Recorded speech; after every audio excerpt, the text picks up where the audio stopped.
അങ്ങനെ നമ്മുടെ തങ്കം ചേട്ടനും LJPയുമായിട്ടുള്ള ഒരു ഇടക്കാല യുദ്ധം തൽക്കാലത്തേക്ക് വെടിനിർത്തൽ പ്രഖ്യാപിച്ചിരിക്കുകയാണ്. അപ്പോൾ അവർ നമ്മളുടെ പ്രശ്നങ്ങളൊക്കെ സോഷ്യൽ മീഡിയയിലൂടെ പറഞ്ഞു തീർത്തു. അപ്പോൾ അവരുടെ പോസ്റ്റുകളൊക്കെ അവർ പിൻവലിച്ചു.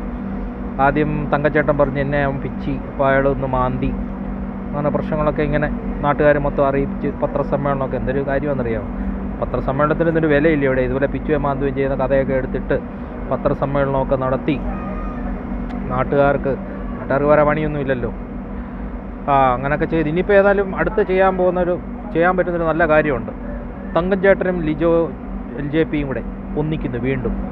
അതായത് പുതിയൊരു സിനിമ. ആ സിനിമയിൽ തങ്കം ചേട്ടൻ്റെ മറ്റേ ചുരുളിയിലെ കഥാപാത്രത്തെ ഇങ്ങ് എടുത്തിട്ട് ഒരു സിനിമ ഉണ്ടാക്കുകയാണ്.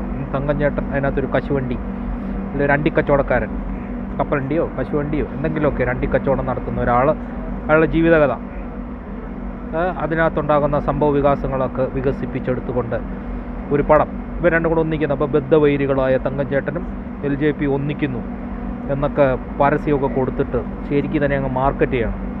ഒന്നാമതെ LJP ആണെങ്കിലും മറ്റേ ആലക്കോട്ടെ വാലിബൻ അതും ഇറങ്ങി പൊട്ടി. പിന്നെ വേറെ കണ്ടൊരു മൈക്കിൾ ജാക്സണോ കണ്ട് ബ്രേക്ക് ഡാൻസ്, ആ പടം ഇറങ്ങി ആരും കാണാതൊക്കെ പോയത് പുള്ളിയെ പ്രൊഡ്യൂസ് ചെയ്താന്ന് തോന്നുന്നു.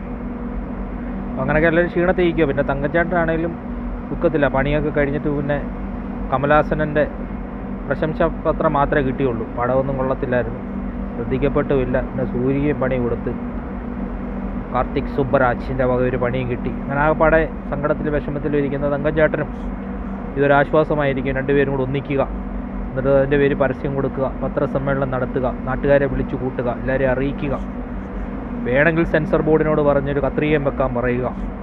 പാരിതിയിൽ ആ പടമൊക്കെ അങ്ങോട്ട് മാർക്കറ്റ് ചെയ്തിട്ട് പോരട്ടെ. നമ്മളും തീർച്ചയായിട്ടും തിയേറ്ററിൽ തന്നെ പോയി കാണും.